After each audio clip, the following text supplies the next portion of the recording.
ऐसे जब हम उस नारद को अर्पित करते हैं तो प्रतीक है कि हम अपने अभिमान का अर्पण करें। इस यज्ञ का विध्वंस हुआ, लेकिन ब्रह्मा भगवान विष्णु ने प्रार्थना की और शिव वहां प्रकट होते हैं और सारी देवताओं की प्रार्थना से उस यज्ञ को ठीक ठाक करते हैं। लेकिन सब ठीक ठाक करने लगे, वो यजमान को देखा दक्ष का सिर तो है नहीं, यज्ञ पूरा कैसे हो। भगवान ने कहा जो यज्ञ में पशु बलि रखी थी बकरे की, उस बकरे का सिर काट करके लाके इनके धड़ पे रख दो। और जैसे ही वो बकरे का सिर ला करके दक्ष के धड़ पर रखा, भगवान के स्पर्श मात्र से वो जीवित हो जाते हैं। और जब वो जीवित हुए, अब तो लगा भगवान भोले बाबा की कृपा से जीवन मिला है, नतमस्तक होकर के उनकी स्तुति करते हैं। लेकिन संकेत स्पष्ट किया भागवत जी ने कि अभिमानी व्यक्ति की पहचान उसका समझ लो सिर बकरे का हो जाता है। कैसे? वो हर चीज में बकरे की बोली कैसी होती है, क्या बोलता है बकरा? मैं करता है हर चीज में, उसको जो कहो मैं। तो ऐसे ही अभिमानी व्यक्ति की भी पहचान उसका सिर बकरे का हो जाता है। मैं ऐसा हूं, मैं ऐसा कर दूंगा, मैं वैसा कर दूंगा, मैं नहीं रहूंगा तो क्या होगा। होता तो नहीं आपके भीतर, ये मैं तो नहीं निकलता ना। जब मैं निकले तो समझ जाना भागवत जी कह रही हैं कि हमारा सिर भी दक्ष के जैसे बकरे का हो गया है। बकरे का ना बनाओ अपने सिर को, इस मैं को भगवान के चरणों में झुका दो। वास्तव में जो भी हो रहा है वो मैं नहीं कर रहा, बल्कि मेरे द्वारा भगवान करा रहे हैं। ऐसी भावना जिसके भीतर आ जाए उस पर कहते हैं कि भगवान की परम कृपा होती है। ये दक्ष की जो कथा है ये धर्म पुरुषार्थ की कथा है। 4 पुरुषार्थ हैं, धर्म अर्थ काम मोक्ष। तो धर्म पुरुषार्थ समझाने की कथा है दक्ष की कथा। धर्म करें तो धर्म का प्रयोजन है, धर्म का फल है हमारा अभिमान झुके, हमें भगवान की महिमा का बोध हो। धर्म से ही अपवर्गस्य, धर्म के द्वारा हमें भगवत प्राप्ति हो, ये प्रयोजन हो। लेकिन कोई धर्म के द्वारा अपने अभिमान को बढ़ाने लग जाए, अपने व्यक्तित्व को संवारने लग जाए और भगवान का तिरस्कार करे तो उसके धर्म का विध्वंस होता है। धर्म के द्वारा उसको सद्गति नहीं बल्कि उसकी भी दुर्गति होती है। कारण कि उसने अपने अभिमान को बढ़ाया है। इसलिए अभिमान को ना बढ़ाएं, धर्म करें तो भगवान की महिमा का बोध बना करके। दूसरी इसी में कथा सुनाई अर्थ पुरुषार्थ की, जिसमें कथा सुनाते हैं मनु शत्रुपा की 3 कन्याएं थी। कथा हो गई। पहली थी आपूति, इनका विवाह किया था रुचि नाम के प्रजापति से, जिनके यहाँ से भगवान प्रकट हुए थे यज्ञ स्वरूप में। दूसरी कन्या थी देवहूति, जिनका विवाह किया था कर्दम ऋषि के साथ में, जिनके यहाँ से भगवान प्रकट हुए थे कपिल रूप में। तीसरी कन्या थी प्रसूति, जिनका विवाह किया था दक्ष के साथ में। इनकी 16 कन्याओं में कन्या थी मूर्ति, मूर्ति का विवाह हुआ धर्म के साथ और भगवान आए थे नर नारायण के रूप में। और सबसे छोटी कन्या का विवाह किया था भगवान शिव के साथ में। तो तीनों कन्याओं के यहाँ भगवान का पदार्पण हुआ, भगवान का आविर्भाव हुआ। ऐसी धन्य इनकी शेष कन्याएं हैं। इन्हीं मनु शत्रुपा के 2 पुत्र हैं। बड़े पुत्र का नाम है उत्तानपाद। अब इनकी कथा सुनाई। प्रियव्रतोत्तानपादौ शतरूपापते सुतौ वासुदेवस्य कलया रक्षायां जगतस्थौ जाये उत्तानपादस्य सुनीतिः शुचितयो सुरुचि प्रियति पत्नी इतराज सुतो ध्रुव। ये जो उत्तानपाद हैं इनके 2 विवाह हुए, 2 पत्नियां इनकी। बड़ी पत्नी का नाम है सुनीति और छोटी पत्नी का नाम है सुरुचि। लेकिन ये जो राजा उत्तानपाद है ये बड़ी पत्नी से प्रेम नहीं करते, उसकी तो उपेक्षा करके रखी, जैसे कोई दासी हो ऐसे रहती है। जो छोटी पत्नी है सुरुचि, इससे राजा का बड़ा प्रेम है, उसी का मान सम्मान रखते हैं। और दोनों ही के माध्यम से एक एक पुत्र हुए। बड़ी पत्नी सुनीति से जो पुत्र हुए नाम हुआ उनका ध्रुव, और छोटी पत्नी सुरुचि उनके पुत्र का नाम हुआ उत्तम। एक दिन राजमहल में राज सिंहासन में बैठ करके ये राजा उत्तानपाद अपनी छोटी पत्नी सुरुचि के पुत्र उत्तम को गोद में बैठा करके कुछ लाड दुलार कर रहे थे। बगल में सुरुचि भी बैठी हुई थी, छोटी पत्नी। उसी समय आए ध्रुव जी। उनके मन में भी आया, मैं भी पिता की गोद में बैठूं, उनका प्रेम मुझको भी मिले। लेकिन जो ही पिता के पास चलने को हुए, वो बगल में बैठी सुरुचि जो बैठी थी, उसने हाथ पकड़ के ध्रुव को नीचे उतार दिया और कुछ कटु वचन भी कहे, कुछ कड़वे बोल भी बोले। भालोसी वदनात्मानम अनश्री गर्भ संभृतम नूनम वेद भवान यस्य दुर्लभे अर्थे मनोरथ। तो सुरुचि ने ध्रुव से कहा, अरे बालक, तू व्यर्थ की चेष्टा क्यों करता है? ठीक है, तू राजा का पुत्र है, लेकिन तूने मेरे गर्भ से जन्म नहीं लिया है, इसलिए तू राजा की गोद में बैठने का अधिकारी नहीं है। अगर तेरे मन में जरा सी भी इच्छा है कि मैं राजा की गोद में बैठूं, राज सिंहासन पर बैठूं, तो तपसा आराध्य पुरुषम तस्सैवानुग्रहेण में गर्भे तुम साधयामात्मा अध्यात्मानम यदि इच्छति पासनम। अगर तुझे राजा की गोद में बैठना ऐसी इच्छा तेरे भीतर है, तो जा करके परम पुरुष की तपस्या कर, परमात्मा को तपस्या करके, आराधना करके प्रसन्न कर। और जब वे वरदान देने को आए ना, तो उनसे यही वरदान मांगना कि प्रभु मेरा जन्म सुरुचि के गर्भ से करा दो। जब तू मेरे गर्भ से जन्म लेगा, तब तू राजा की आसन पर बैठने का अधिकारी होगा। चल निकल जा यहाँ से। ऐसा धिक्कारते हुए निकाला वहां। ये ध्रुव जी रोए जाते हैं, इस बात को सहन कर नहीं पाए। रोते रोते पहुंचते अपनी माँ सुनीति के पास में। माँ पूछती भी क्या बात हो गई, लेकिन ध्रुव जी कुछ बोलते नहीं। और अन्य जो सेवक थे, दासियां थी, उन्होंने सारी बात बताई। लेकिन सारी बात सुनते ही सुनीति ने सबसे पहले जो बात कही, मां मंगलम तात्परेशुमस्था भुंक्ते जनोज पदुखस्तथा सत्यम सुरुच्याभीतम भवान में यद दुर्भागया उदरे गृहीता। सबसे पहली बात जो कही, वो वास्तव में आजकल की माताओं को विचार करने योग्य है। ऐसी घटना अगर आज के समय हो जाए तो पहले तुम्हारे थप्पड़ लगा के गया क्यों था वहां पर। और कहीं ना कहीं मन के भीतर द्वेष उत्पन्न करती है, झगड़े की भावना उत्पन्न करती है। लेकिन जो सुनीति माँ है, इन्होंने सबसे पहले जो पुत्र को जो धनस दिया, मां मंगलम, हे पुत्र अपने मन में किसी के अमंगल की भावना मत लाना, चाहे परिस्थिति कैसी भी हो, किसी के प्रति द्वेष मत करना। तुम्हारी सुरुचि माँ ने सत्य ही कहा है, तुम्हारा जन्म दुर्भाग्य से हुआ है। लेकिन दूसरी बात उसने बड़े काम की कही है कि अगर जीव को कोई भी इच्छा हो, कोई भी मनोकामना पूरी करानी हो, तो संसार में क्यों भटकना, उसको तो भगवान की शरण लेनी चाहिए। पुत्र, तुम्हारी छोटी माँ ने बिल्कुल सही कहा है, अगर तेरे मन में भी सिंहासन पर बैठने की इच्छा है, तो तू भगवान की शरण में जा। छोटे से बालक, 5 वर्ष के बालक हैं, कहते हैं जाओ जा करके तपस्या करो। तपस्या के बल पर ही, अपने पुरुषार्थ के बल पर ही अर्थ की सिद्धि होती है। वो नहीं कि चाहत तो बहुत हो और जीवन आलसी हो, आलसी पड़ा रहे। बिल्कुल इस संसार में कुछ भी पाना मुश्किल नहीं है, बस मुश्किल है थोड़ा पुरुषार्थ करना। समस्या है कहीं ना कहीं हम आलसी होते जाते हैं। थोड़ी तपस्या की भावना हो, थोड़ा पुरुषार्थ करने की भावना बने, और वो भी भगवान का आश्रय लेकर के। सुनीति माँ ने कहा पुत्र जाओ, और लेकिन भगवान की तपस्या के जा रहे हो तो भगवान की आराधना तपस्या स्वतः स्वयं नहीं होती जब तक कोई गुरु ना मिल जाए। इसलिए जब जंगल में जाना, कोई संत मिले तो उनको प्रणाम करके उनसे साधना के उपाय पूछना कि कैसे भगवान की प्राप्ति हो, कैसे भगवान प्रसन्न हो। और ये छोटे से बालक हैं, ध्रुव जी चल पड़ते हैं तपस्या करने के लिए। और इधर देखो महल के बाहर गए ही, जंगल में प्रवेश ही किया, इनकी भेंट हो जाती देवर्षि नारद से। देवर्षि नारद ने देखा 5 वर्ष का बालक, क्षत्रिय बालक है, कितना रोष भीतर है। पूछा क्या बात हो गई, कहाँ जा रहे हो? ध्रुव जी ने कहा मैं जा रहा हूं तपस्या करने।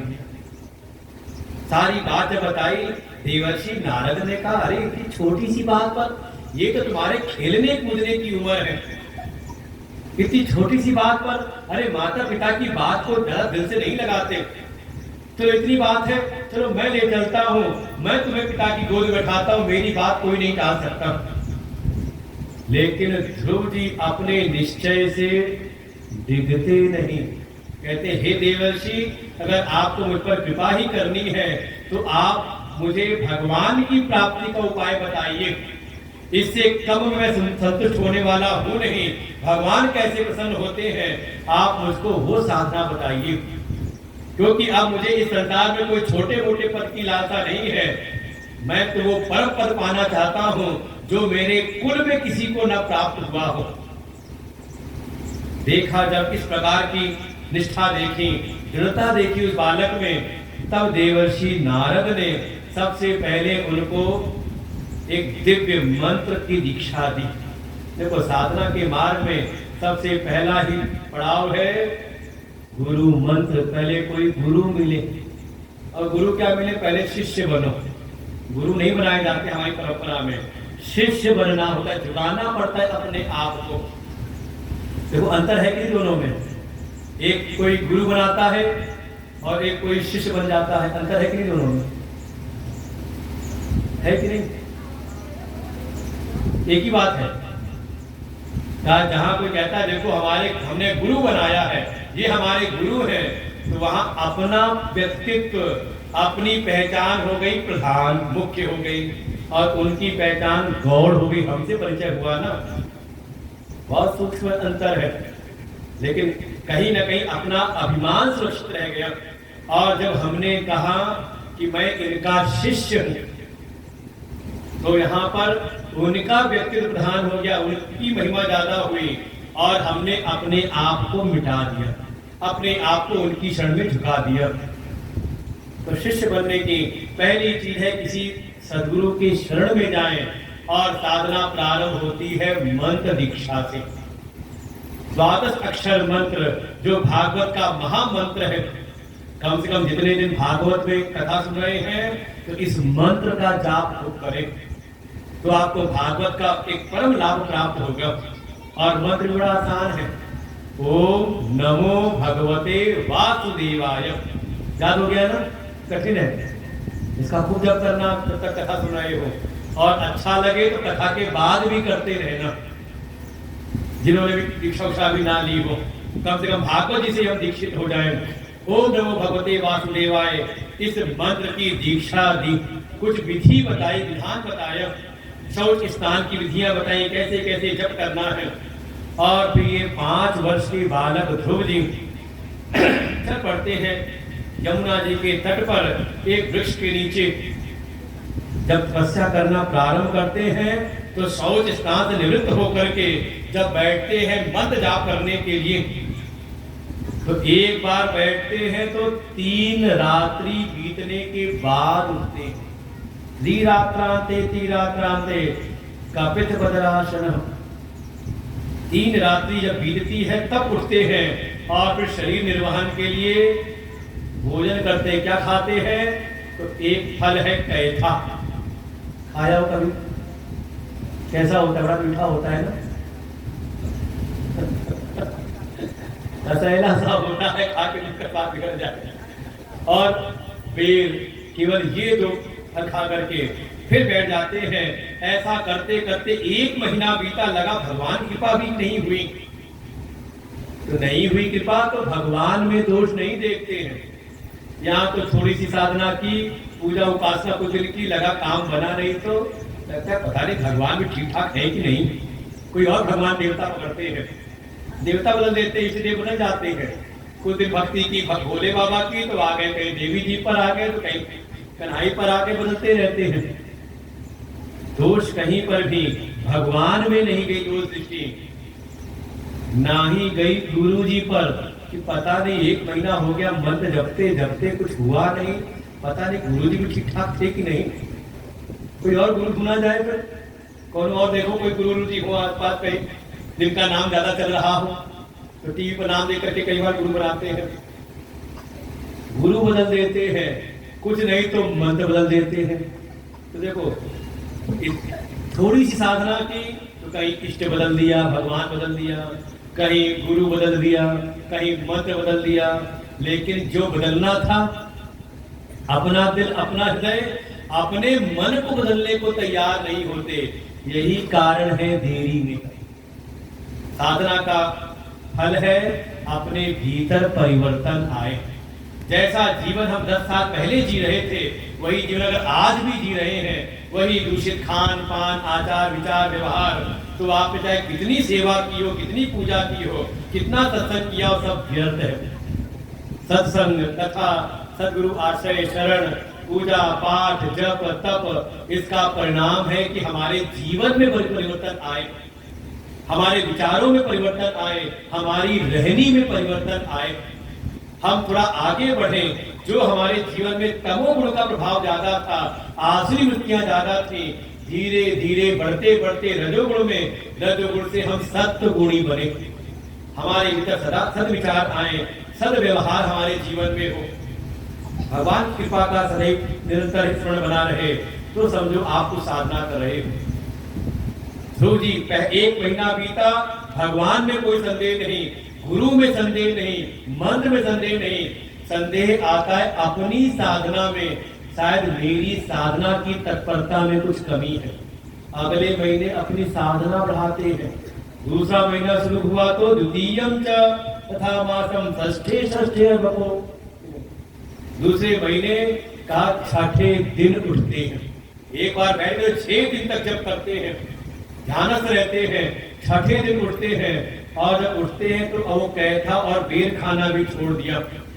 तृण पर्ण आदि भी, कुछ तिनके हैं, पत्ते गिरे हुए हैं, उसको खा करके जीवन चलाते हैं। ऐसे करते करते दूसरा महीना भी बीता।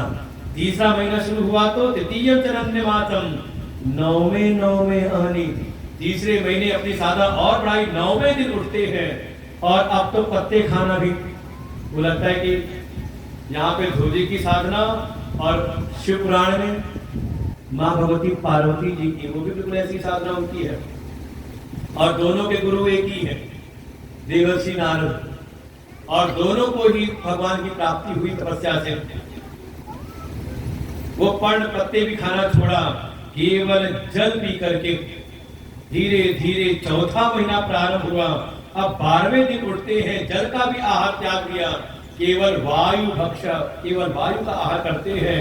5वें मास प्राप्ति जित श्वास और 5वें महीने तो जित श्वास होकर के भीतर की वायु भीतर, बाहर की बाहर, ऐसे जित श्वास होकर के खड़े हो गए। केवल पैर के अंगूठे के बल पर जैसे लगा उनके अंगूठे के दबाव से पृथ्वी झुकने लगती है, सारे देवता त्राहि त्राहि करने लगते हैं। वास्तव में जो सारे देवता रहते हैं देवलोक में, वो अपने अपने अंश से हमारे भीतर भी रहते हैं। इंद्रिय द्वार झरो का नाना, ता सुर कर बैठे थाना, ये जितनी भी इंद्रिय द्वार है, इंद्रियां हैं, इन सबके अधिष्ठात्र देवता हैं, तो अपने अपने अंश से भीतर बैठे हुए हैं। और जब कोई साधक, कोई भक्त तपस्या करता है, इंद्रियों पर संयम करता है, तो इन देवताओं को संयम प्रिय नहीं है। वो चाहते हैं आपको भोग में लगाए रखे, जिससे उनको भोग मिलता रहे। और कोई जब साधक संयम करता है तो ये सारे इंद्र देवता घबराते हैं। बिल्कुल यही रहस्य है। और जैसे चित्त श्वास हो गए, अरे सारी इंद्रियों के जो देव है सब तड़पने लगे, हाहाकार बच गया देवलोक में। इंद्र पहुंचे भगवान नारायण के पास। भगवान नारायण ने कहा, चिंता मत करो, डरो मत, शोक मत करो, मेरा भक्त है, मेरे लिए तपस्या कर रहा है, मैं जा रहा हूं उसको भी अपना दर्शन देने के लिए। और स्वयं भगवान नारायण समक्ष प्रकट हो गए, जहां ध्रुव जी विराजमान थे तपस्या में, लेकिन नेत्र बंद है और भीतर भगवान की छवि प्रकट हुई। और एक बार हृदय में भगवान के दर्शन हो जाए ना, तो बाहर देखने की इच्छा भी नहीं होती।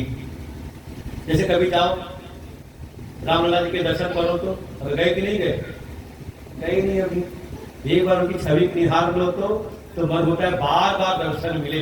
चले जाओ वृंदावन बिहारी जी के दर्शन मिल जाए तो चाहे कितना भी वो धक्का लेके निकालते हैं, चलो बाहर निकलो, भीड़ बहुत है, निकलो निकलो, लेकिन कहीं ना कहीं भगत घूम घूम के आ जाते हैं, घुस जाते हैं भीड़ में। इसलिए बार बार उनको देखने की उनकी झलक मिल जाए। ऐसे ही जब एक बार साधना के बल पर जब भीतर दर्शन हो जाए तो बाहर कुछ देखने की इच्छा होती नहीं, अपने आप तृष्णा हो जाती संसार के विषयों से। सामने भगवान खड़े लेकिन ध्रुव जी की आंखें बंद हैं, तब भगवान ने अपना वेदमय शंख जो है वो उनके गालों पर स्पर्श कराया, और जैसे उसकी शीतल स्पर्श मिला, आंखें खुली, देखा जो भीतर थे वही सामने प्रकट हुए हैं। और फिर ध्रुव जी ने भगवान की स्तुति की। योऽन्तः प्रविश्ववात्मां प्रसुप्तां संजीवयत शक्तिधर सुधाम्ना अन्यासहस्रशरणश्रवणात्वगादि प्राणान् नमो भगवते पुरुषाय तुभ्यम्। ध्रुव जी कहते हैं, हे प्रभु मैं जान गया आप कौन हैं। देखो भगवान के स्पर्श मात्र से, उनके शंख के स्पर्श से ही जैसे भगवान ने सारी की सारी जो भी मंद राशियां हैं, जो वेद राशि है, वो सब उनके भीतर प्रवेश करा दी हो। और ध्रुव जी कहते, हे प्रभु मैं जान गया आप कौन हैं। आप वही हैं जो मेरे भीतर प्रवेश करके मेरे सारे इंद्रिय आदि तंत्रों को जो सचेतन करते हैं। आप कृपा ना हो तो ये आंख देख ना पाए, कान सुन नहीं सकता, शरीर को ठंडी गर्मी का स्पर्श नहीं हो सकता। ये तो सब जो कुछ भी हो रहा है, मेरे जो प्राण चल रहे हैं, प्रभु आप ही भीतर विराजमान होकर के इन सब को सचेतन कर रहे हैं। और आप ही ये सारी सृष्टि में, बाहर के जगत में भी ये जो कुछ भी चेतना दिखाई दे रही है, तो ये आपके द्वारा ही है, आप ही इसके मूल हैं। भगवान ने कृपा की, वरदान दिया और उनको परम पद अपना प्रदान किया। इसके बाद वापस आते भगवान के दर्शन मिल गए हो तो देखो जहां से तिरस्कार करके निकाला गया था, जब ये सूचना मिली कि ध्रुव जी भगवत दर्शन करके वापस आ रहे हैं, वही राजा उत्तानपाद जाकर के द्वार पर स्वागत करते हैं। और आगे चल करके इन्हीं ध्रुव जी का ही शासन चलता है। ये जो सूची के पुत्र हैं उत्तम, इनकी आयु ज्यादा हुई नहीं। कुछ समय बाद कभी गए थे शिकार खेलने के लिए, और वहीं पर इनकी मुठभेड़ होती यक्षों के साथ में, और यक्षों के द्वारा मारे जाते हैं सूची के पुत्र उत्तम। युवावस्था में ही जो वंश चलता है वो ध्रुव जी का वंश चलता है। वास्तव समझे, ये हमारे वेद के सूत्र है। श्रेयश्च प्रेयश्च मनुष्यमेतः। भागवत जी कह रहे हैं कि हम सभी मनुष्यों के सामने दो मार्ग आते हैं। ये दो मार्ग ही उत्तानपाद की दो पत्नियां हैं। उत्तानपाद का जिनके पैर ऊपर की ओर, उत्तानपाद, पाद माने पैर, जिनके पैर ऊपर की ओर हों, अर्थात जो विकास के मार्ग पर ऊर्ध्व गति की ओर जो जाना चाह रहे हों, उनके समक्ष दो पत्नियां, दो मार्ग आते हैं, एक सुनीति का और एक सुरुचि का। जो धैर्यवान है, भगवान की भक्ति के मार्ग पर है, वो सुनीति का वर्ण करते हैं, और जो भोग विलासी है, विषयासक्त है, वो सुरुचि के मार्ग का। देखो जात समाज में जैसे उत्तानपाद है, सुनीति से प्रेम नहीं करते, किससे प्रेम करते हैं? सुरुचि से। अंतर क्या है? का सुनीति माने सुंदर नीति, अर्थात नीति का, ज्ञान का, एक ज्ञान का मार्ग है, और दूसरा है सुरुचि, अपनी रुचि का मार्ग, जो हमें अच्छा लगे। दो चीज हो गई ना। एक है ज्ञान का मार्ग, ज्ञान कहता है सत्य बोलना चाहिए, ज्ञान का मार्ग कहता है बड़ों की सेवा करनी चाहिए, माता पिता की सेवा करे, गुरुजनों की सेवा करे, भगवान की भक्ति करे। लेकिन दूसरा एक मार्ग और आता है ना, मन का मार्ग, मन के अनुसार चले, सुनो सबकी, करो अपने मन की, खाओ पियो और मौज करो, है ना, अच्छा लगता है ना। एक भीतर आता है, सवेरे उठ करके भगवान की भक्ति करनी चाहिए, थोड़ा हम जल्दी सुबह उठ जाएं, थोड़ा भगवान का भजन करें, प्रातः काल करके भगवान की पूजा उपासना करें। और दूसरा मन कहता है नहीं, थोड़ी देर और सो लेते हैं। वह तो क्या करते हो, किसको पकड़ते हो, जल्दी उठने वाले को या सोने वाले को? तो जो पकड़ते कि हाँ सुबह नींद पूरी उठ गए, उठ करके जाके अपना साफ सफाई करके सौर स्नान किया, भगवान की भक्ति में बैठ गए, वो समझ लो सुनीति के मार्ग पर। और जिनको लगता है कि नहीं थोड़ी देर और सो लेते हैं, आराम से उठते हैं, आराम से दिनचर्या चालू होती है, कोई भगवान की पूजा पाठ में मन नहीं लगता, जो मन करता है सो करते हैं। मनमानी का मार्ग, अपनी रुचि का मार्ग, ज्ञान का मार्ग नहीं, जो गुरु जी ने बताया, जो भगवान बता रहे, अपनी मर्जी का मार्ग, उसको कहा सुरुचि का मार्ग। तो दोनों का परिणाम भी होगा। तो कहा दोनों के पुत्र हैं, सुनीति के पुत्र हैं ध्रुव, जिनको अटल पद की प्राप्ति होती है। आज ध्रुव तारा के रूप विराजमान है। कहा कोई अगर नीति के ज्ञान के मार्ग पर, सदगुरु वचनों पर, भगवत वचनों पर चलता है, तो उसको जो सुख मिलता है वो नित्य सुख मिलता है, उसको अटल पद की प्राप्ति होती है। उसका ये लोक भी सुखी होता है और परलोक भी उसका सुखी होता है। लेकिन जो मनमानी के मार्ग पर चलते हैं तो उसके पुत्र भी हैं उत्तम, लगता है बढ़िया सुख मिला आज, लेकिन वो क्षणिक होता है, ज्यादा उसकी आयु नहीं होती। अभी तो सुख मिला और आगे का पूरा जीवन का दुखमय हो जाता है, इसलिए उत्तम की आयु ज्यादा हुई नहीं। जब इन्होंने हजारों वर्षों तक राज शासन संभाला, इन्हीं का वंश आगे बढ़ता है। जब अंतिम समय आया तो स्वयं मृत्यु के देवता आते हैं। सूर्य से प्रार्थना की कि अब आपका समय पूरा हुआ, अब चलिए आप अपने अटल पद की प्राप्ति करिए। लेकर के आए थे एक रथ, विमान लेकर के आए थे। जब जो चलने चढ़ने लगे विमान पर तो उसकी सीढ़ी कुछ ऊंची थी, चढ़ने दिक्कत सी हुई। तब मृत्यु के देवता ने कहा चिंता ना करिए, और मृत्यु के देवता ने अपना सिर नीचे झुकाया और ध्रुव जी ने मृत्यु के सिर पर पैर रख करके उस विमान पर चढ़ जाते हैं। मृत्यु और मूढ़िम पदम दत्वा, मृत्यु के सिर पर, अर्थात जो अपने इस जीवन में भगवान की भक्ति कर लेते हैं, भगवान को अपनी सेवा से प्रसन्न कर लेते हैं, उनकी भी मृत्यु आती है। ऐसा नहीं कि मृत्यु नहीं आती, बस ये है कि वो मृत्यु कष्ट नहीं देती, बल्कि मृत्यु भी झुक करके आती है। और भगवान का जो भक्त है वो मृत्यु को जीत करके भगवान की प्राप्ति करता है।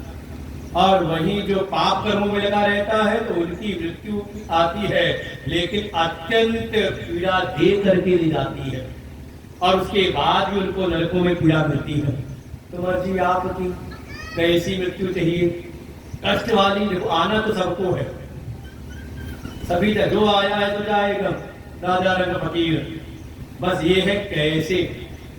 एक है आराम से निकल गए, भगवान की प्राप्ति, यहाँ भी सुखी रहते हुए, और जहाँ गए वहां भी सुख। और एक है यहाँ भी दुखी और यहाँ रोते रोते आंख बंद की तो जहाँ गए वहां भी रोते हुए आंख खुलती है।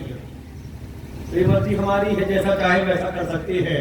ऐसे ध्रुव जी जब चलने लगे तो इनको याद आया कि अरे मेरी माँ का क्या हुआ, जिन माँ ने मुझे भगवान की भक्ति के मार्ग में लगाया, उन मेरी माँ का क्या हुआ। तब वो जो देवता थे उन्होंने कहा हे ध्रुव, आपके रथ के आगे आगे चमकता हुआ रथ जा रहा है, उस पे आपकी माँ ही विराजमान है। और वास्तव में आपके जैसा भक्त जिस कुल में जन्म ले ले, जिस माँ के गर्भ से जन्म ले ले, उसकी तो सद्गति निश्चित ही है। पुत्रवती जुवती जग सोई, रघुपति भगत दास सुत होई। वास्तव में कुलम पवित्रम जननी किताब था। अगर किसी कुल में एक भक्त हो जाए तो पूरे कुल परिवार को तार देता है। इसलिए अपने बच्चों को कम से कम भगवान का भक्त बनाएं। ठीक है, अपनी जीवनी जीनी है, अपना जीविका भी जीनी है, लेकिन भगवान की भक्ति का त्याग करके नहीं। परिणाम क्या होगा, उसका तो जीवन सुधरेगा ही सुधरेगा, आपकी भी गति सुधर जाएगी अगर कोई अच्छा भक्त हो गया तो।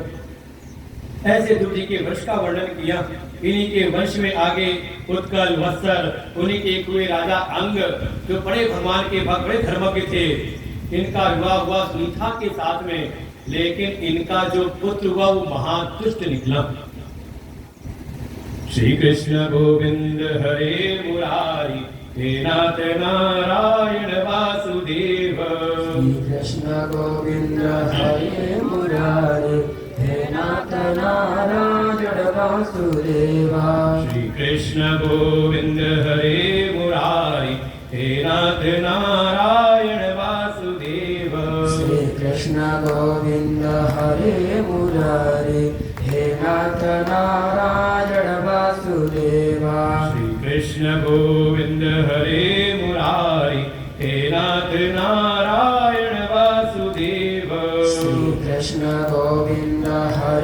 मुरारे हे नाथ नारायण वासुदेवा हे नाथ नारायण वासुदेव हे नाथ नारायण वासुदेव हे नाथ नारायण वासुदेवा हे नाथ नारायण वासुदेवा श्री कृष्ण गोविंद हरे मुरारी हे नाथ नारायण वासुदेव श्री कृष्ण गोविंद हरे मुरारे हे नाथ नारायण वासुदेवा श्री कृष्ण गोविंद हरे मुरारी हे नाथ नारायण वासुदेव श्री कृष्ण गोविंद हरे मुरारे हे नाथ नारायण वासुदेवा श्री कृष्ण गोविंद हरे मुरारी हे नाथ नारायण वासुदेव श्री कृष्ण गोविंद हरे मुरारे हे नाथ नारायण वासुदेवा हे नाथ नारायण वासुदेव हे नाथ नारायण वासुदेव हे नाथ नारायण वासुदेवा हे नाथ नारायण वासुदेवा हरे राम राम राम हरे हरे हरे कृष्ण कृष्ण कृष्ण हरे हरे हरे राम राम राम हरे हरे हरे कृष्ण कृष्ण कृष्ण हरे हरे हरे राम राम राम हरे हरे हरे कृष्ण कृष्ण कृष्ण हरे हरे हरे राम राम राम हरे हरे हरे कृष्ण कृष्ण कृष्ण हरे हरे हरे राम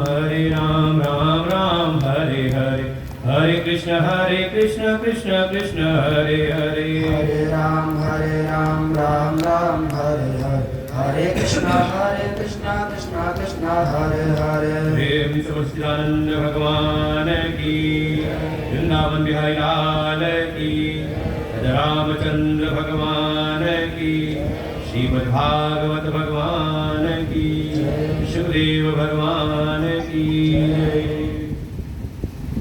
मैत्रिवाच ध्रुवस्य चोत्कल पुत्र पितरि प्रसिते वनम् सार्वभौमश्रियं नैतत् अधिराजासनं पितु सुनीता अंगस्य या पत्नी सुश्रुवेवेनं पुर्वणम् यत्योऽसीया सदादर्शी निर्विण्णो नृगात्। मन में ये भाव आया राजा परीक्षित के कि ये ध्रुव जी के वंश में जो एक से बढ़कर एक धर्म के भगवान के भक्त उत्पन्न हो रहे थे, यहाँ तक कि राजा जो अंग हैं बड़े धर्मात्मा भगवान के भक्त हैं, लेकिन उनके यहाँ जो पुत्र हुआ जिसका नाम पड़ा वीर, जो महाअधम हुआ, महादुष्ट हुआ, वो इतना कि संतों का तिरस्कार करता है और संतों के हुंकार मात्र उसके प्राणांत होते हैं। ये कैसे हो गया कि अंग के यहाँ ऐसा पुत्र और भगवान के परम भक्त हैं ध्रुव जी, उनके वंश में ऐसा दुष्ट पुत्र, क्या कारण है? तो सुखदेव जी के सुनाते हैं कि ये जो राजा अंग हैं ये कभी कभी चले जाते थे दिग्विजय पर, और इनकी जो नवविवाहिता पत्नी है नाम है सुनीता, और ये सुनीता भी ये मृत्यु की पत्नी है, मृत्यु के देवता उनकी पत्नी, उनकी पुत्री है, उनकी कन्या है। तो जब ये इनके पतिदेव राजा अंग चले जाए दिग्विजय पर, तो ये घर में अकेले रहते, मन के कोई भाव हो, विचार कैसे समय बिताया जाए, तो घर की महल की जो सेविकाएं हैं, दासियाएं हैं, उनके साथ बैठ के चर्चा करती, तो चर्चा करती अपने पीहर की, करती कि नहीं करती? कोई भी हो, नई बहू आई हो तो कोई बैठे बातचीत करने वाला मिल जाए तो अपने यहाँ की चर्चा ज्यादा करती रहती है। तो ऐसे ही जब एक अकेलापन लगे तो घर की महल की जो दासियां सेविकाएं हैं उनके साथ बैठ करके, अब यहाँ तो ज्यादा कुछ जाना नहीं था, तो सब वो अपने पीहर की चर्चा कि कैसे कैसे पापी जीव आते हैं हमारे यहाँ पर और कैसे कैसे उनको यातनाएं दी जाती है। किसी को खौलते कढ़ाई में डाल दिया जाता है, किसी को शूल पर ढा दिया जाता है, कैसे कैसे बुदगर से पिटाई होती है। ऐसी जो जो घोर घोर यातनाएं हैं नरकों की, वो सब उनको बताती हैं। उसी की चर्चा करती है। और दैवी संयोग ऐसा, उसी समय उनका गर्भ भी था, गर्भ में बालक भी था, और ये सारी जो चर्चा करती वही मनोभाव उस बालक में भी आ गए। इसलिए बहुत सचेत रहना चाहिए। कैसा वंश आपको चाहिए, कैसा पुत्र चाहिए, संतान कैसी हो, ये बिल्कुल माताओं के हाथ में रहता है। आप कल्पना करें, कथा सुनते हैं महाभारत में, अर्जुन के पुत्र है अभिमन्यु। चक्रव्यूह तोड़ना कहाँ सीखा था उन्होंने? का गर्भ में ही सीख लिया था। कभी अर्जुन की पत्नी सुभद्रा, अभिमन्यु की माता सुभद्रा गर्भवती थी, उसी समय अर्जुन ने जो गुरुजी से सीखा था चक्रव्यूह तोड़ने की विद्या, उसका पूरा वर्णन कर रहे थे। और उस सुभद्रा सुन रही थी। सुनते सुनते जब वर्णन किया आखिरी द्वार तोड़ने का, उसी समय सो गई थी। इसलिए अभिमन्यु भी वो आखिरी द्वार नहीं सुन पाए, कैसे भेजना है, इसीलिए फंस जाते हैं। ऐसे ऐसे बहुत सारे अष्टावक्र जी महाराज वर्णन आता है। गर्भ में ही पिता करते थे वेद पाठ, वो पिता के वेद पाठ को सुनते सुनते गर्भ में उनको वेद का ज्ञान हो गया। एक महान ऋषि हुए वामदेव, उनको गर्भ में ज्ञान हो गया। ये माताओं के हाथ में है, गर्भ की अवस्था में वो कैसे विचारों को लेकर के चलती है। आप बैठ करके गीता का पाठ सुन रहे हैं, रामायण का अखंड पाठ चल रहा है, रामायण का पाठ स्वयं कर रही हैं, कथा सत्संग सुन रही हैं, अच्छी चर्चाएं सुन रही हैं, अपने देवताओं के चित्र देख रही हैं, ऋषि मुनियों के चित्र देख रही हैं, तो बच्चा भी फिर ऐसी सद्विचारों से युक्त होता है। और बैठ करके माता देख रही है भूतिया फिल्म, तो झगड़े वाली, वही जो घरों का जो सीरियल दिखाते, घरों का क्लेश वाली, घर घर में क्लेश, नाटक में नहीं दिखाते और कुछ नहीं दिखाते हैं। प्रेम सौहार्द वाली चीजें नहीं दिखाएंगे जैसा हमारे रामायण में है। क्या दिखाएंगे? कैसा एक दूसरे से बदला लेना है, कैसे प्रतिशोध देना है भाई भाई से, और क्यों देवराय जेठानी में तो कहना, ये सब दिखाते रहते हैं। और ये सब देखते रहे तो बच्चे संस्कार कौन से जाएंगे? तो कहा यही विखंडन करने वाले, लड़ाई झगड़े राग द्वेष वाले संस्कार से युक्त होता है। तो सब हमारे ऊपर है। बच्चा कैसा चाहिए? सेवा करने वाला चाहिए या झगड़ा करने वाला? वो आपके ऊपर है। ये सुनीता उस समय गर्भवती थी, और ये जो चर्चा करती वो सारा गर्भ के बालक ने सुना, और जन्म से ही महापुरुष निकला वो। अरे छोटे बच्चों को उठा करके कहीं फेंक दे कुएं में, पशुओं की हिंसा, ऐसे ऐसे कार्य करता। धीरे धीरे जैसे जैसे बड़ा हुआ, लेकिन इसके इतने अत्याचार हुए, इतने अत्याचार आतंक फैला, सारे समाज में अपयश होने लगता है। इसके कार्यों से दुखी होकर जो राजा अंग है, ये रात्रि में ही राज परिवार छोड़ करके चले जाते हैं जंगल की ओर। मन में आता है इस पुत्र से होने से अच्छा कोई पुत्र ही ना होता। जो पुत्र यश को गिराने वाला हो, उससे तो अच्छा कि हम कुपुत्र ही रहते, बिना पुत्र के ही रहते, अपुत्र ही रहते। इसलिए कुपुत्र होना अच्छा है नहीं। ऐसी भावना दुखी होकर चले गए जंगल की ओर।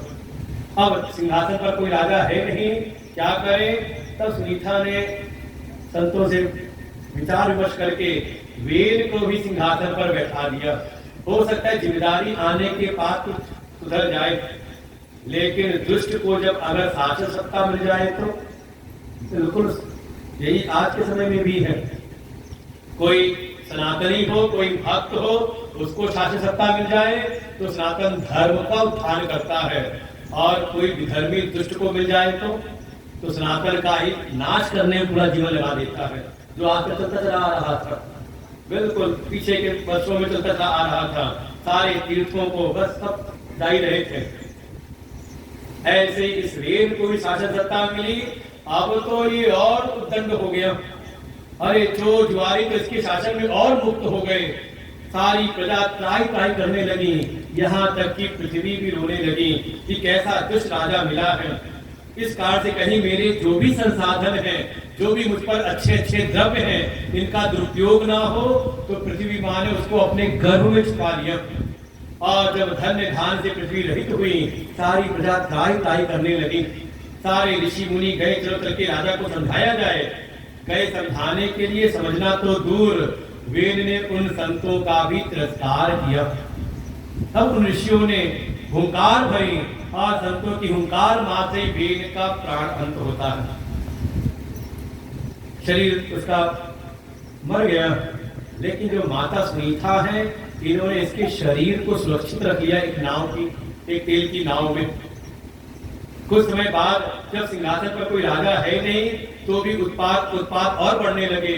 फिर ऋषि मुनि आए, सुनीता जो राजमाता है उन्होंने विचार विमर्श किया क्या किया जाए।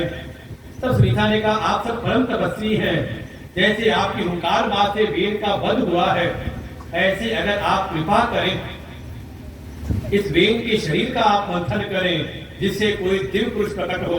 उन ऋषि मुनियों ने वेद के उस वृद्ध शरीर का मंथन किया। सबसे पहले उसके जो पाप थे वो पाप ही काला काला विकराल रूप एक बौना पुरुष बन करके प्रकट हुआ। उन संतों ने कहा तू बैठ जा यहीं पर, उसका नाम रखा निषाद। उसके उपरांत पुनः जब शरीर का मंथन किया तो उससे ही स्वयं भगवान के ही अंश प्रकट होते हैं। बोले पृथु भगवान की। महाराजा पृथु प्रकट हुए उस शरीर के शरीर से, जिन्होंने पुनः अपनी प्रजाओं को प्रसन्न करने के लिए स्वयं पुरुषार्थ किया। वास्तव में जैसे दक्ष कथा थी धर्म पुरुषार्थ की, धर्म करें भगवान की प्रसन्नता के लिए, अपने अभिमान को बढ़ाने के लिए नहीं। ऐसे ही दूसरी कथा थी ध्रुव की अर्थ पुरुषार्थ। अगर अर्थ की प्राप्ति करनी है तो मेहनत करें, तपस्या करें, लेकिन भगवान के आश्रित रह करके। ऐसी तीसरी ये कथा है काम पुरुषार्थ की।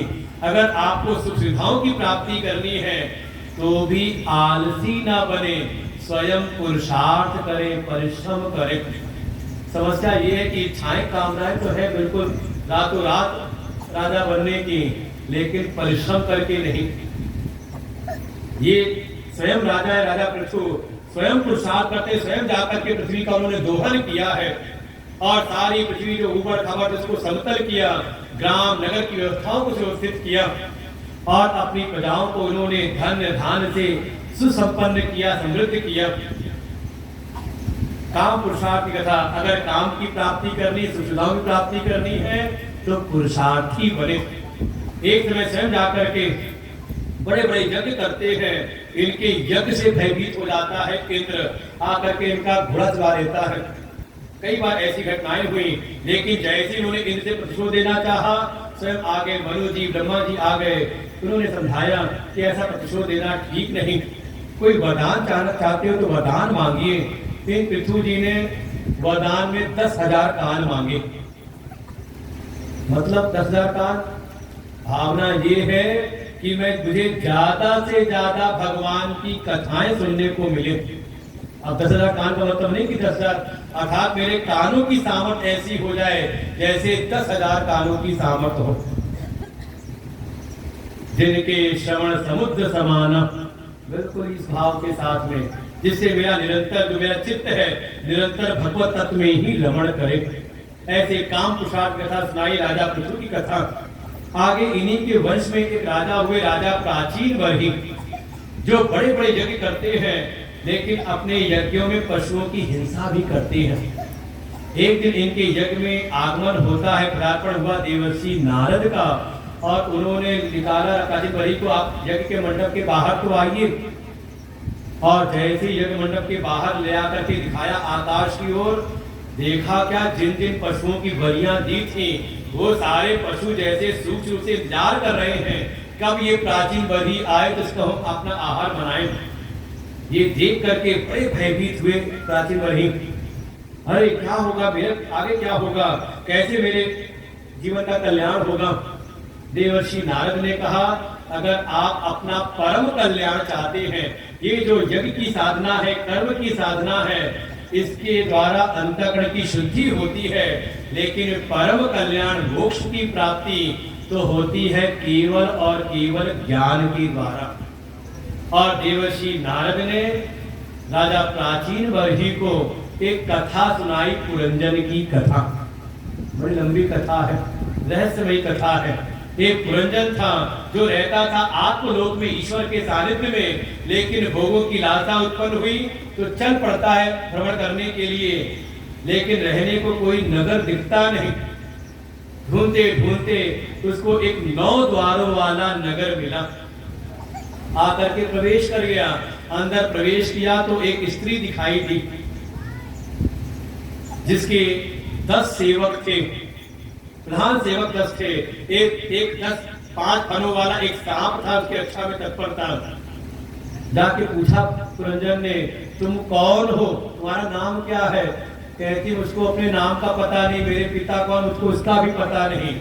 पुरंजन ने कहा कोई बात नहीं, आज से तुम मेरी पत्नी हो, मैं तुम्हारा पति, मेरा नाम है पुरंजन, तुम्हारा नाम होगा पुरंजनी।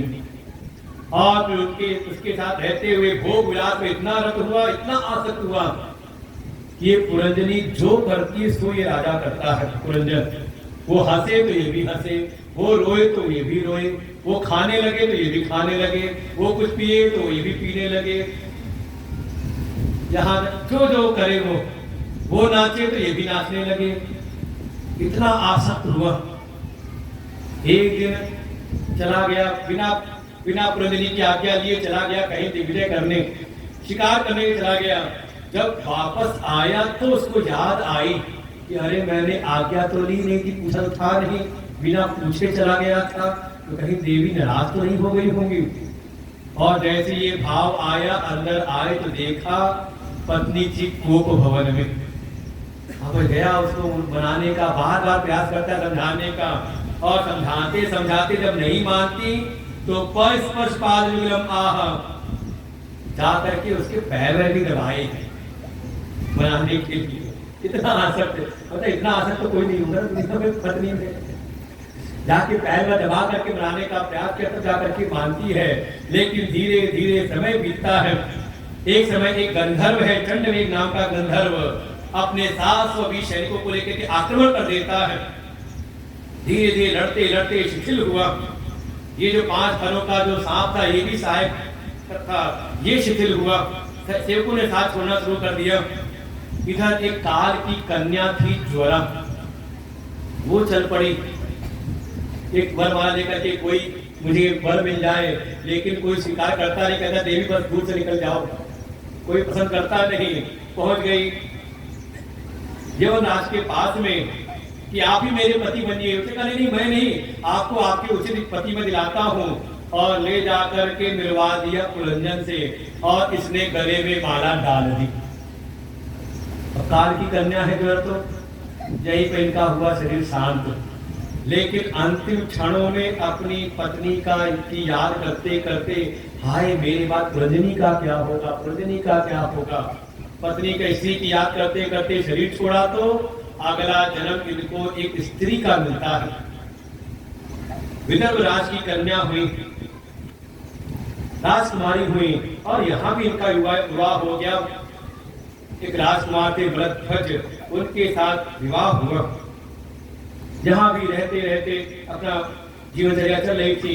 एक समय पति चले गए वानप्रस्थ को साथ में, ये भी गई तपस्या करने। एक दिन वो जो इसके पति हैं वो ध्यान करते करते उन्होंने अपने प्राणों को निकाल दिया, समर्पण करा दिया शरीर से। आई ये सेवा करने, अचानक शरीर को छुआ तो गिर पड़े। लगा हाय हाय मेरे पति का तो देहांत हो गया। जब उनके अग्नि जो क्रिया करने लगी तो उसी चिता पर ये स्वयं भी सती होने को हुई। तब एक ब्राह्मण देवता आए, आकर के समझाते हैं ये जो रो रही है इसी रूप में कि तुम कौन हो, तो इसका तो विचार करो।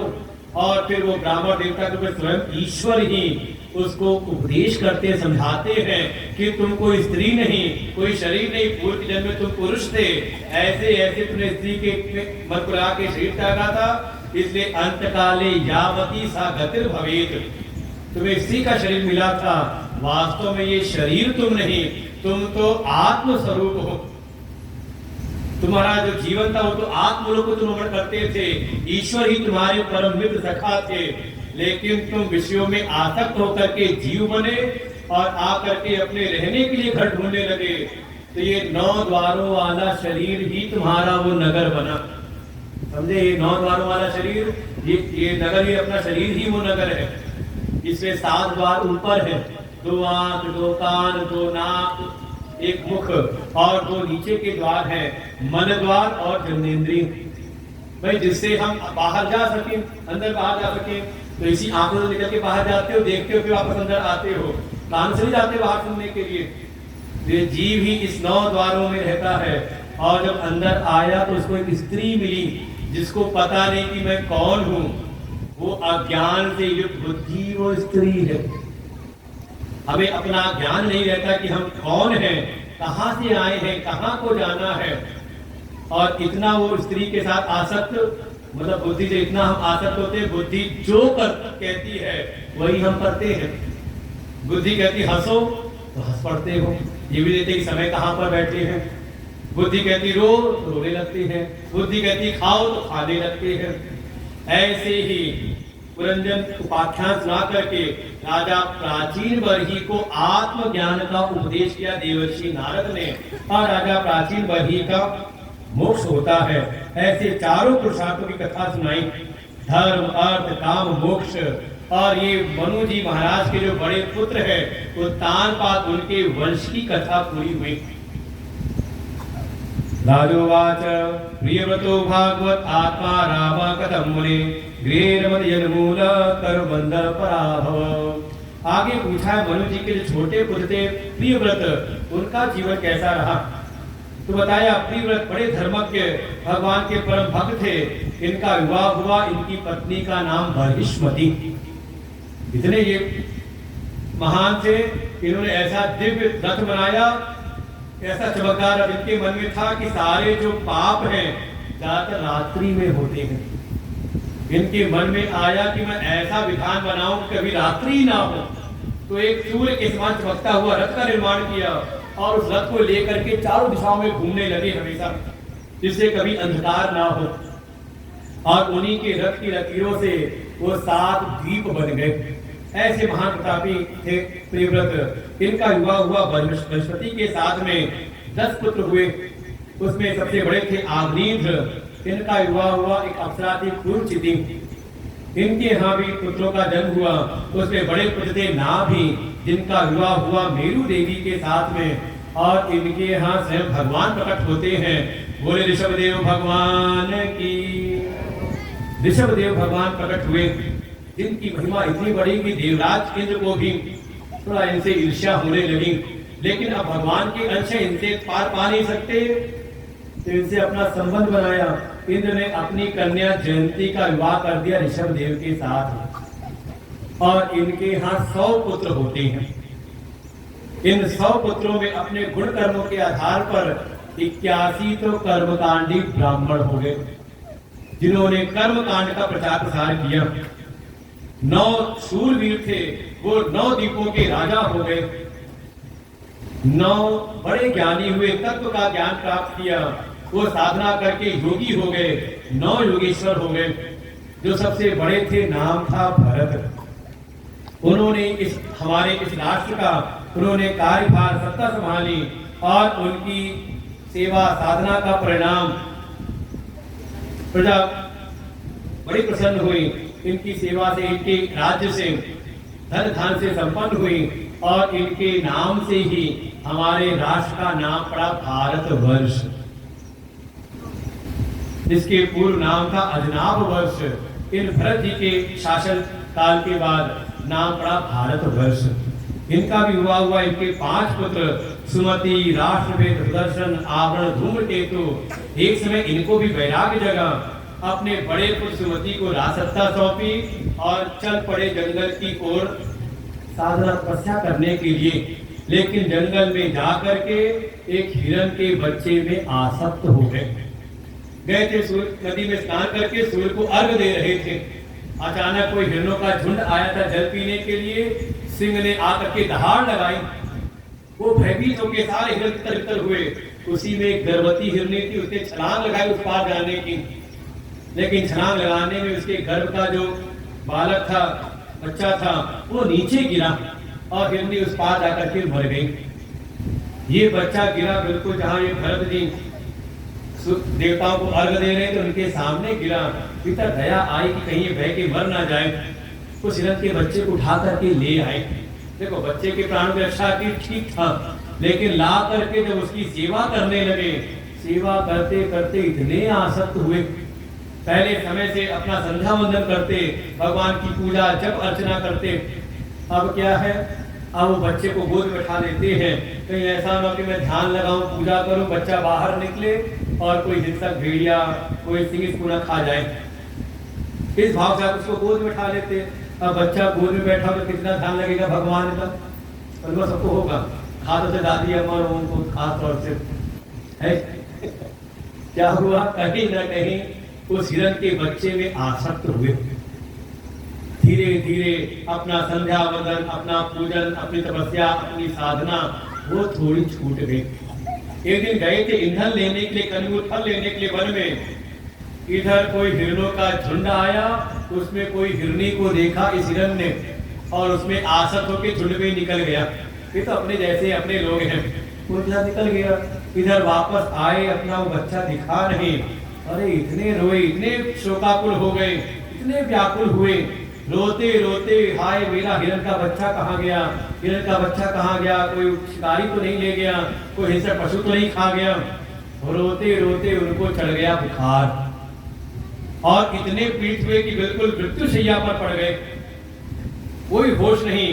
अचानक एक दिन वो झगड़ा बड़ा कुछ हुआ होगा झुंड में, वो हिरण का बच्चे को याद आई अपने मालिक की, और वो आया कुटिया में, और आ करके भरत जी के पैरों के पास वो पैरों को चाटने लगा। इधर इनको थोड़ा सा होश आया, अरे मेरा हिरण का बच्चा, इतना ही बोला और उनका शरीर छूटा। अंतकाले यामति सा गतिर् भवेत्।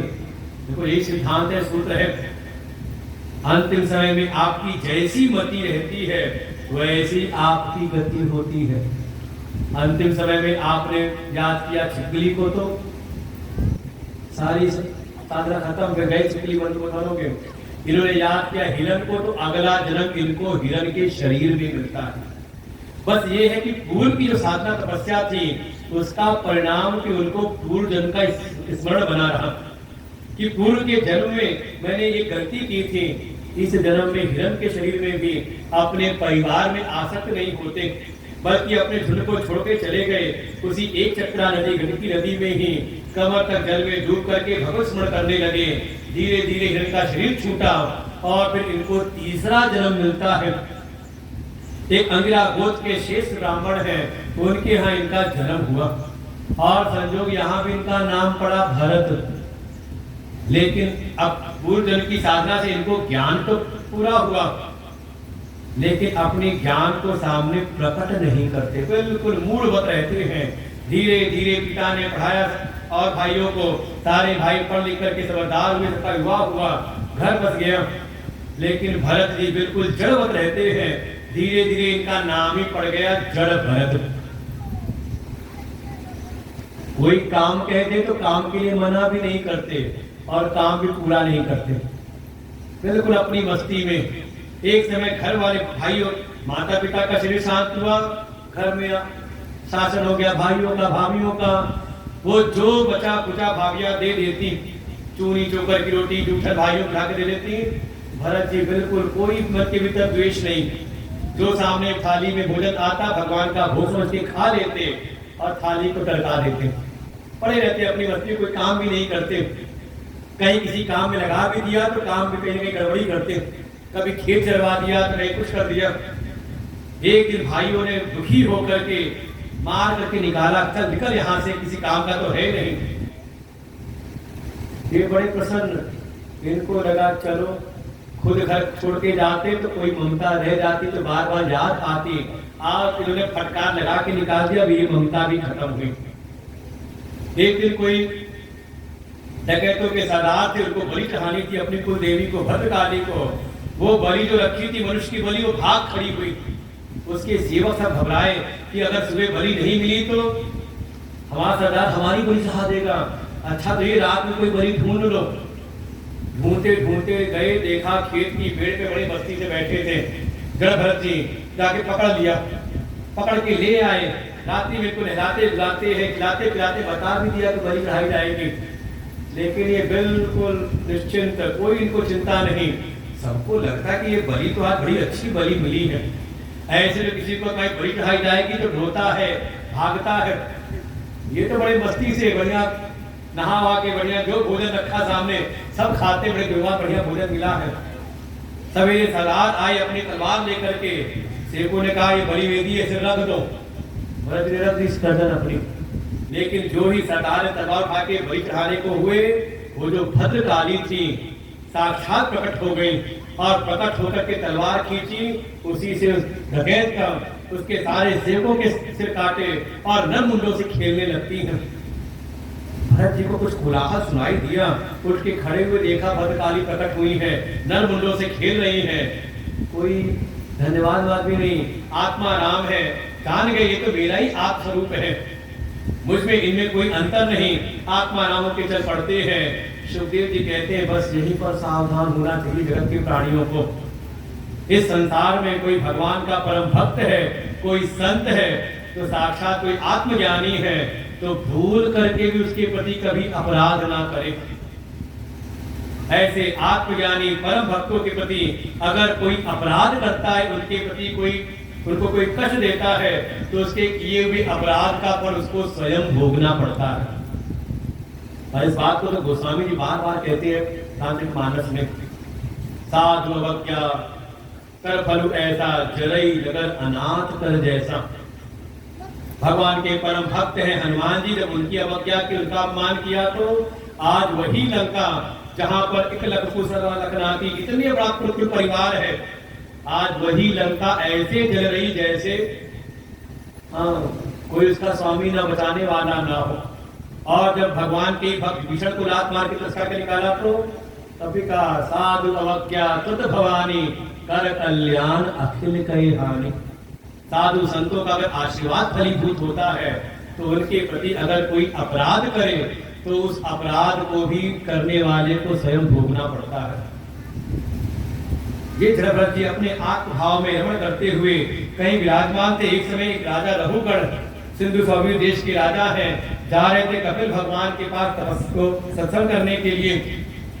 पालकी का कहार बीमार पड़ गया, कहारों जाके देखा बड़े हिष्ट पुष्ट है, तगड़े से हैं, जाके इन्हीं को पकड़ लिया और ये भी बड़ी अपनी मर्जी से चले आए, हाँ ठीक है। लेकिन अब पालकी के 4 कहार है, तो चारों की एक लय होती है, एक लय से चले तो ठीक है, और जरा सी लय गड़बड़ करे कोई तो समस्या है।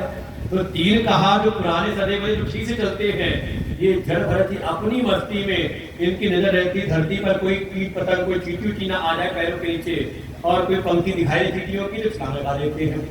और जैसी छलांग लगाए पालकी हिलती है, सर टकराता है।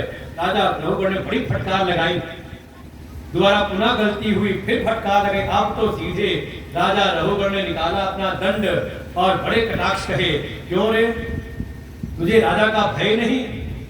देख रहे हैं कि मोटे तगड़े से हैं, बड़े दुबले पतले से हो, लगता है सारे कहारों ने सारी पालकी का तुम्हारे कंधे पे ढाल दिया है। तुम्हें राजा के दंड का भय नहीं, ठीक से चलते नहीं। जब ये बातें ऐसे कटाक्ष कहे, इस समय जो जड़ भरत, जो आज तक कभी कोई ज्ञान की बात, कोई अपनी बात कहते नहीं थे, आज बोल पड़ते हैं कि हे राजन, आप ये क्या बात कहते हो कि मेरे कंधे पर पालकी में आप बैठे, आपका सारा बोझ मुझ पर है, मैं दुबला हूं, मैं पतला हूं, मैं मोटा हूं। राजन, ये मोटा पतला सारे गुण धर्म तो शरीर के हैं, आत्मा के गुण नहीं।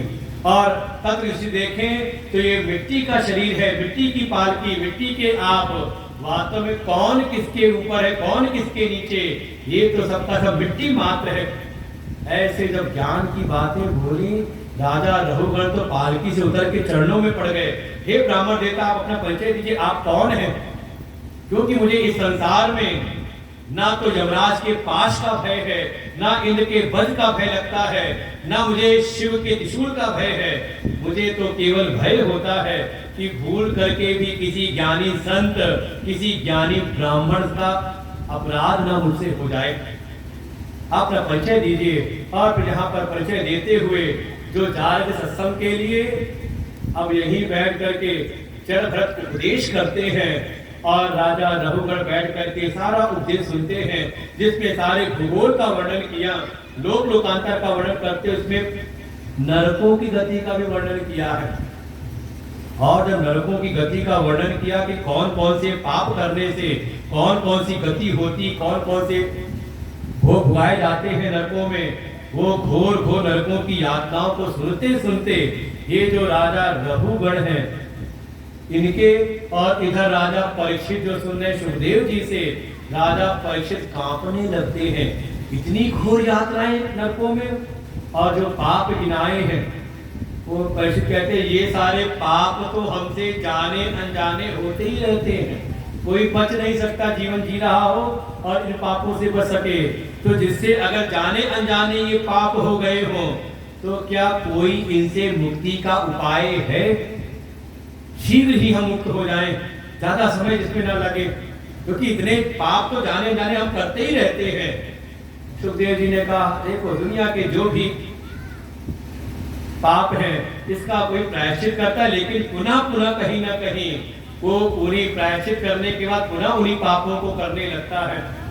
इसलिए सबसे श्रेष्ठ उपाय तो ये है वो आत्मज्ञान की प्राप्ति करे, अपने भगवत स्वरूप को भगवत तत्व का ज्ञान प्राप्त करे।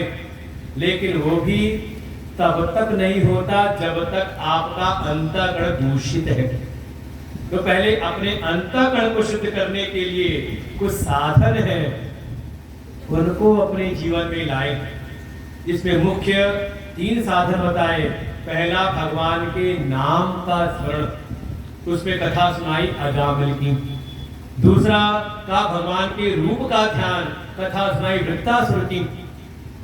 और भगवान की अर्चना, इसमें मृत कथा जो हम लोग सुनेंगे कल, आज नहीं। और मुख्य बात तो ये है हमारे जीवन की जो महिमा तब है जब हमारे जीवन में भगवत स्मरण सदैव बना रहे, ऐसी हमारी दिनचर्या हो, ऐसा हमारा जीवन का व्यवहार हो कि हर क्षण भगवान का स्मरण बने। और यही जो दिनचर्या है यही अंतिम क्षणों में भी भगवान का स्मरण बनाए रखता है।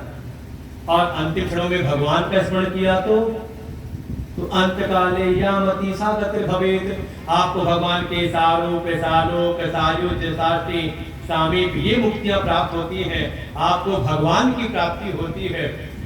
और अगर जीवन में साधन वजन नहीं किया तो बस वही दुनियादारी, वही खाने पीना सोना जागना लगे रहे तो बार बार फिर इसी संसार में आना पड़ता है।